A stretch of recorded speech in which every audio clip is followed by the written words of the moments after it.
I had a party last week. I had invited all my friends home. I invited my friend from work, my friend from the university, and my friend from the next neighborhood. All my guests started arriving around 7 o'clock for dinner.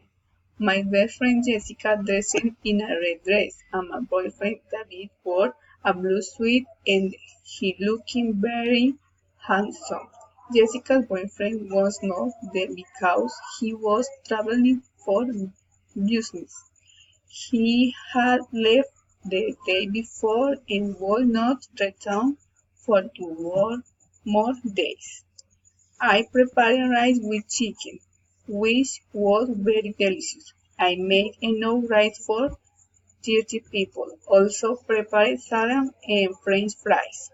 Everything was delicious. My friend brought wine to the party. Everyone talked or drank wine and had a good time. When they were 18, they talked about their lives and about the political situation in my country, which was terrible as everyone else. I had not done anything for dessert, so they had chocolate ice cream, which was delicious. Around 11 o'clock, everyone left except Jessica, who started to help clean up. Some people took taxis to go home and others walked. After we finished cleaning, we sat on the couch and drank other glass of wine and relaxed. It had been a good night and we were both very tired.